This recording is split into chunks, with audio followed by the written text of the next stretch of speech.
नमस्कार दोस्तों, मैं सर्टिफाइड अर्चना आपका स्वागत करती हूँ आपके अपने चैनल योग नारी में। दोस्तों, आप यह जानकर हैरान हो जाएंगे कि पूरी दुनिया में 28 करोड़ लोग डिप्रेशन का शिकार हैं। इंडिया के लेवल की बात करें तो 7 में से एक व्यक्ति डिप्रेशन का शिकार है। हो सकता है आपको डिप्रेशन हो या आपके परिवार में किसी को डिप्रेशन हो, जैसा महसूस हो रहा हो और उन्हें पता ही नहीं है। तो इस वीडियो को के माध्यम से आप समझ पाएंगे कि आपको डिप्रेशन की समस्या है या नहीं। इसलिए वीडियो को लास्ट तक देखना होगा। वीडियो को बिल्कुल भी स्किप नहीं करेंगे। अगर आपने स्किप कर दिया तो शायद ही आपसे कोई इम्पोर्टेंट जानकारी मिस हो जाए। तो दोस्तों, डिप्रेशन को हम कुछ लक्षण के माध्यम से इजीली समझ सकते हैं। पहला लक्षण होता है आपको बहुत ज़्यादा नींद आती है या बिल्कुल भी नींद नहीं आती।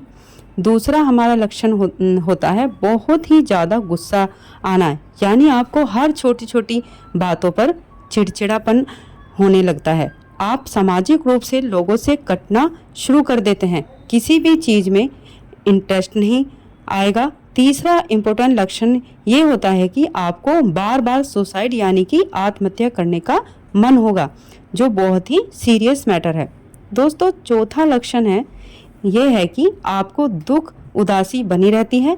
आप 24 घंटे उदास ही रहते हो। आपको किसी भी चीज़ में इंटरेस्ट नहीं आ रहा है, किसी भी गतिविधि में मन नहीं लग रहा है। अगर आपको इनमें से कोई भी लक्षण दिख रहे हैं, इस वीडियो में ऐसे कमाल के योगा आसन बताऊंगी जिनकी सहायता से आप 1 महीने के अंदर डिप्रेशन को काफ़ी हद तक ठीक कर पाएंगे।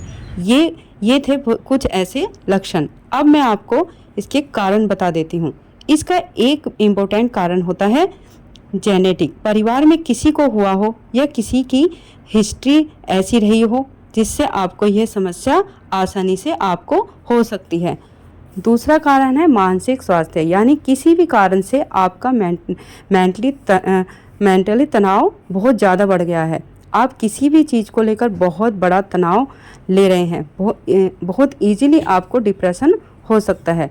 अब तीसरा यह है कि तनाव आप किसी के चीज़ के बारे में सोचते जा रहे हैं, वह जो भी है वो छोटी छोटी प्रॉब्लम से बड़ी हो जाती है।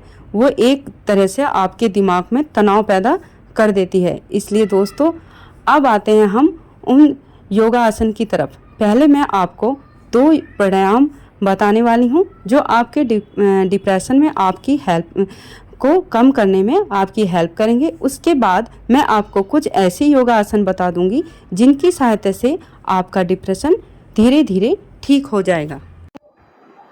दोस्तों, अब हम चलते हैं पहले प्राणायाम की तरफ। तो उसमें हमें पहले बिल्कुल रिलैक्स फुल होके सीधे बैठ जाना है और वज्रासन में सीधे बैठ जाएंगे। हम कोई भी आसन में हम बैठ सकते हैं, जैसे सुख आसन में अर्ध पद्मासन है या पद्मासन है।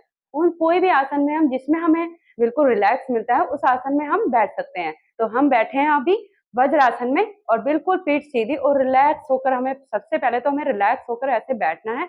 और अब हम करेंगे पहला प्राणायाम जिसका नाम है चंद्रवेदी प्राणायाम। तो उसमें करना क्या है, हमें एक सिंपल सा मुद्रा बनानी है। तो वो कैसे बनाएंगे, सबसे पहले हम फर्स्ट फिंगर को अपने अंगूठे के नीचे रखेंगे और 2 जो फिंगर हैं लास्ट वाली उनको हम नीचे कर लेंगे और एक ऐसे मुद्रा बन जाएगी मिडिल फिंगर की और अंगूठे की। तो हमें इसमें क्या करना क्या है, हमें लेफ्ट नोस्ट्रिल को हमको बंद करना है और राइट को हमें बंद करना है और लेफ्ट से हमें ब्रीथ को भरना है। राइट को बंद करना है और लेफ्ट से हमें ब्रीथ को लेना है और फिर हमें लेफ्ट को बंद करना है और राइट से हमें ब्रीथ को छोड़ना है। और वो भी हम धीरे धीरे ब्रीथ को छोड़ेंगे और धीरे से ही हम ब्रीथ को ऊपर भरेंगे। तो आप मेरे साथ करिए। इसे करना कैसे है, सब अभी हम करेंगे। राइट नोस्ट्रिल को हम बंद कर लेंगे फिंगर से और इससे ब्रीथ को भरेंगे।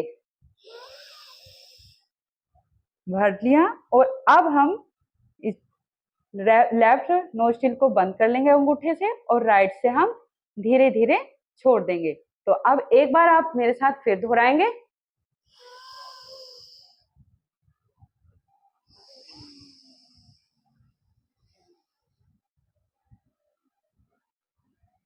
तो दोस्तों ये था चंद्रभेदी प्राणायाम। इसे हमें लेफ्ट से ब्रीथ को भरना है, लेफ्ट से भरना है और राइट से हमें छोड़ना है। लेफ्ट से लेना है, राइट से हमें भरना है। 3 बार हम इसे दोहराएंगे और इसमें कम से कम हम थोड़ी देर हम इसमें होल्ड कर सकते हैं दोस्तों। अगर हम इसे होल्ड करेंगे तो हमारे जो छाती में दर्द होता है गैस का, तो उससे भी हमें रिलैक्स मिलेगा दोस्तों। ये राइट नोस्ट्रिल है, ये ठंडी नाड़ी होती है चंद्रभेदी।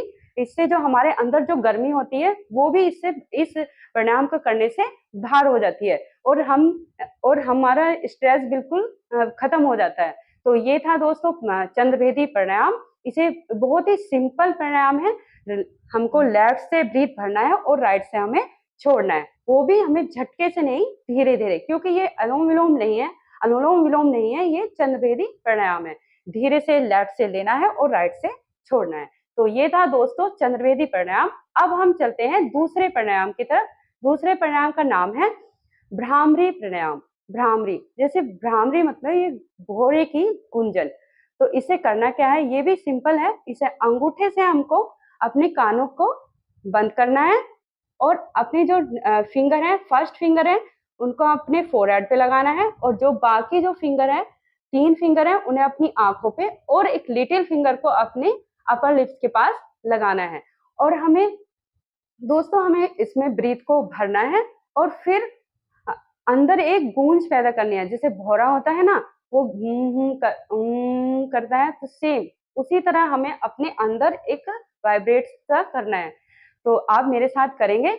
सिंपल, अपने दोनों को प्रेशर नहीं देना है अपने कान के पर्दे पर, सिंपली हमें लगाना है और फिर अपनी फर्स्ट फिंगर को अपने फोरहेड पे रखेंगे और 2 फिंगर को अपनी आंखों पे और लिटिल फिंगर को अपने अपर लिप्स पे।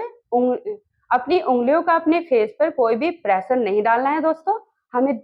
अभी हम ब्रीथ को भरेंगे और अंदर ही ब्रीथ भर के एक गुंजन पैदा करेंगे। तो अभी मेरे साथ करिए।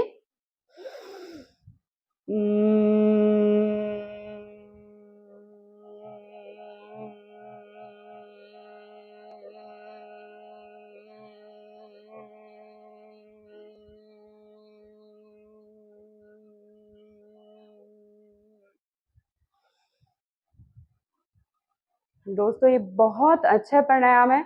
ये बहुत ही आपको ये हमारे माइंड में एक हमारे जो सेल्स होते हैं ना माइंड के, उन्हें भी जागृत कर देता है और हमें बहुत अच्छा रिलैक्स मिलता है और हम एकदम स्ट्रेसफुल हो जाते हैं। इसमें कोई स्ट्रेस नहीं रहता है, बिल्कुल स्ट्रेस हमारा खत्म हो जाता है और हमारे अंदर एक ऊर्जा पैदा हो जाती है। तो आप दोस्तों, ये आपको बिल्कुल ही सिंपल प्राणायाम है। इसे अंगूठे से बंद करना है और अपनी फर्स्ट फिंगर को फोरहेड पे लगाना है, 2 फिंगर को अपने उंगलियों को अपनी आई पे लगाना है और लिटिल फिंगर को अपने अपर लिप्स पे लगाना है और एक गुंजन पैदा करनी है भौरे की तरह और अंदर ही अंदर एक वाइब्रेट की आवाज निकालनी है। तो दोस्तों ये था हमारा भ्रामरी प्राणायाम। अब हम चलते हैं अपने योगा आसना की तरफ। तो अभी हम अपने पैरों को फैला लेंगे और दोनों पैरों को अब शेक करेंगे। सबसे पहले हमें शेक करना है और अब हम करेंगे, सबसे पहले योगासन का नाम है जानुश्री आसन। तो अभी हम अपने एक पैर को अपनी थाई के पास रख लेंगे और एक पैर हमारा ऐसे सीधा रहेगा, थोड़ा सा कर्व रहेगा पैर में, लेकिन ऐसे सीधा रहेगा। और अब हम ब्रीथ भरते हुए ऊपर की तरफ जाएंगे और ब्रीथ भरते हुए छोड़ते हुए हमें अपने अंगूठे को टच करना है और अपने सर को नीचे टच करते हुए नीचे की तरफ जाएंगे और एल्बो को नीचे तरफ लेके जाएंगे। और यहाँ पर हमें दोस्तों नॉर्मल ब्रीथ करनी है और फिर कम से कम हम यहाँ पर 20 सेकंड रुकेंगे और फिर धीरे धीरे ब्रीथ को भरते हुए ऊपर की तरफ आ जाएंगे। तो दोस्तों ये था हमारा जानुश्री आसना। ये आसन बहुत ही अच्छा आसन है दोस्तों। ये आप जिस तरह आपने एक तरफ किया है, दूसरी तरफ भी हम सेम ही ऐसे ही करेंगे। एक पैर को हम थाई के पास फोल्ड करके रख लेंगे और दूसरे पैर को हम सीधा रखेंगे और इसमें भी हम ऐसे ही ब्रीथ को भरेंगे और फिर धीरे से हम अंगूठे को टच करेंगे और अपनी एल्बो को नीचे ले जाएंगे और सर हमारा नीचे रहेगा। दोस्तों यहाँ भी हमें 20 सेकंड तक रुकना है और फिर ब्रीथ भरते हुए हमें ऊपर की तरफ आना है। तो ये था दोस्तों जानुसरी आसना। तो अभी हम दोनों पैरों को अपने सीधा कर लेंगे और अब चलेंगे हम अपने दूसरे आसन की तरफ। दूसरे आसन का नाम है पश्चिमा उत्तान आसना। तो पश्चिमा उत्तान आसना के लिए हम पहले अपने दोनों पैरों को सीधा करेंगे और दोनों हाथों को ब्रीथ भरते हुए ऊपर की तरफ जाएंगे और फिर ब्रीथ छोड़ते हुए अपने अंगूठे के टिप को हम टच करेंगे और एल्बो को नीचे ले जाएंगे और सर को अपने नी पर टच करेंगे। यहाँ पे भी दोस्तों हमें कम से कम 20 सेकंड तक रुकना है और फिर धीरे धीरे हमें ब्रीथ भरते हुए ऊपर की तरफ को आना है। तो ये था दोस्तों हमारा दूसरा आसन पश्चिमोत्तान आसन। और अब चलते हैं हम अपने तीसरे आसन की तरफ। इसमें हमें वज्रासन में, अब हम वज्रासन में आ जाएंगे और वज्र आसन में हम खड़े हो जाएंगे। तो इस तीसरे आसन का नाम है दोस्तों उष्ट आसन। उष्ट आसन, इसे कैमल पोज भी बोलते हैं। अपने दोनों पैरों में यहाँ पर हमें थोड़ा सा जगह बनानी है अपने शोल्डर के जितना, और ऐसे सीधे खड़े हो जाना है और ब्रीथ भरते हुए पहले हम अपने राइट हैंड को अपनी पीछे अपने पैर पे ऐसे टच करेंगे और फिर हम दूसरे हाथ को पीछे ले जाते हुए घुमाते हुए टच करेंगे और अपनी गर्दन को ऐसे नीचे लटका देंगे और ब्रीथ हमारी नॉर्मल चलती रहेगी दोस्तों। यहाँ पर भी हम 20 सेकंड ऐसे होल्ड करेंगे और फिर धीरे धीरे एक ब्रीथ भरते हुए वापस सामान्य स्थिति में आ जाएंगे और फिर हम वज्रासन में बैठ जाएंगे। तो दोस्तों ये था हमारा वज्रासन, उष्टासन, इसे कैमल पोज भी बोलते हैं दोस्तों। ये इस आसन में क्या है कि जब हम पीछे जाते हैं और हमारा सर पीछे ऐसे हो जाता है तो हमारे ब्रेन में ऐसे फ्लो आता है ना, हमारी ब्रीथ का, वो ऊपर जाता है और फिर ऐसे नीचे रहता है। तो हम बिल्कुल स्ट्रेस हमारा एकदम धीरे धीरे खत्म हो जाता है। ये बहुत अच्छा आसन है दोस्तों, इसमें काफी लाभ है। एक स्ट्रेस का ही नहीं, इसमें हमारे पेट की जो चर्बी है ना, ये भी हमारी इससे कम होती है और जो गैस और एसिडिटी वगैरह होती है ना दोस्तों, वो भी हमारी बॉडी लचीली इसमें हो जाती है। तो दोस्तों ये थे 3 कमाल के आसना और 2 प्राणायाम जो बहुत ही जादू से भरे हैं। आप प्लीज आप इन्हें अपने डेली रूटीन में डालेंगे तो आपके धीरे धीरे आपका स्ट्रेस कम हो जाएगा। बहुत सी बीमारियां हैं जो इन आसनों से आपकी कम हो जाएंगी, वो भी मैं आपको बताऊंगी। तो दोस्तों अभी अगर आपको ज्यादा स्ट्रेस हो रहा है तो आप अपने डॉक्टर को दिखाएंगे और हम अपने साइकेट्रिक को भी दिखाएंगे, जो आपको दवाई देंगे उससे आपको आराम लग जाएगा। और दोस्तों योगा में कोई भी नुकसान नहीं है, आप इन आसन को अपने डेली रूटीन में भी डाल सकते हैं और इन आसन को डेली रूटीन डालेंगे और डेली करेंगे। आप 1 महीने में इनका आप 100% कहती हूँ आपको बहुत ही फर्क लगेगा। तो प्लीज अपने इन आसनों को अपने डेली रूटीन में डालिए और अपने फिर इसका आप रिजल्ट देख सकते हैं। तो ये थे दोस्तों ये जादू भरे कुछ योगा आसन और कुछ प्राणायाम। तो आप प्लीज इन आसन को कीजिए और जिसे भी मेरा ये अच्छा लगते हैं आसन या कोई भी तो मेरा प्लीज चैनल को सब्सक्राइब कीजिए और बेल आइकन को हिट कीजिए, जो मैं कोई वीडियो लाऊं तो आपके पास पहले से ही पहुंच जाए। अगर आपको मेरे वीडियो अच्छी लगती हैं तो प्लीज आप शेयर कीजिए और आपको अगर कुछ फायदा लगता है तो प्लीज आप मुझे कमेंट में बताइए।